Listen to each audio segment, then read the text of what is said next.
बाळा, मी छत्रपती होय. 3-4 पिढ्यांचा पोशिंदा मीच बळीराजाचा आधार, मीच तो छत्रपती.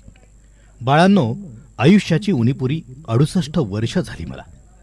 थोडं नाही, 3-4 पिढ्यांना पोचलोय मी. माझ्याच सावलीत बळीराजाची हजारो पोरं वाढली, सुखावली.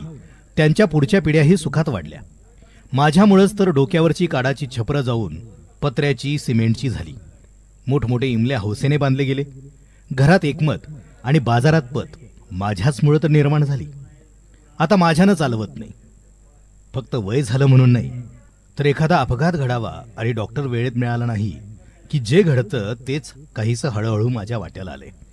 बघ हे पाणी सभोवती वाहतंय आणि त्याच्या आणि माझ्या जीवावरच तर ही हिरवीगार शेती बळीराजानं कष्टानं फुलवली.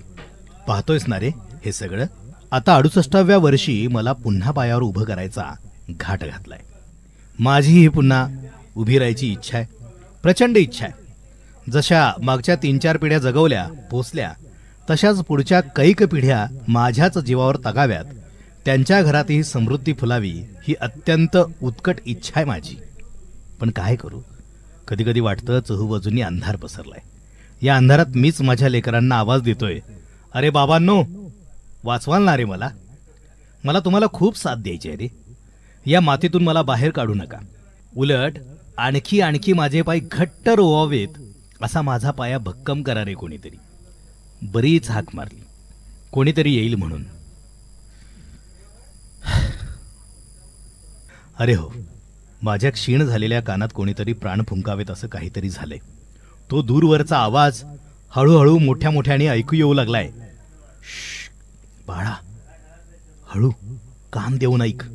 ऐक, येतोय का तुलाही तोच आवाज? बघ बघ बरं, माझ्या सभोवताली तुलाही एक आवाज ऐकू येतोय ना? अरे तोच खर्जातला आवाज. ओळख, अरे ओळख. कोणीतरी बेंबीच्या देठापासून ओरडतोय. कारखाना नावारोपाला आणल्याशिवाय मी शेवटचा श्वास घेणार नाही. या कारखान्याला चालवूनच नाही, तुमच्या साथीनं पळवून दाखवतो, करूनच दाखवतो असं तो कोणीतरी म्हणतोय ना कोणीतरी. बघ तू पण ऐक ना तो आवाज. मला प्रामाणिकपणाचा वाटतोय तो आवाज. पूर्वी त्यानं हे केलं होतं सारं. तुलाही तो प्रामाणिकपणा वाटतोय ना? अरे बाळा, काय म्हणतोय मी? ऐकतोय ना की अजूनही राजकारणातच रमलायस? फक्त प्रपंचाचं ऐक बाबा. माझे पाय थरथरत आहेत तो आवाज ऐकून. माझे पाय स्वतः उभे राहण्यासाठी प्रचंड आसुसलेत. मी शहारून गेलोय. मलाही उठायचंय, उभारी घ्यायची आहे, झेप घ्यायची आहे. माझ्या वयावर जाऊ नकोस. आणखी बरंच पुढचा टप्पा गाठायचा आहे. पण तू जागा आहेस ना? की जत्रेतल्या बाजार बुणग्याला भुललास?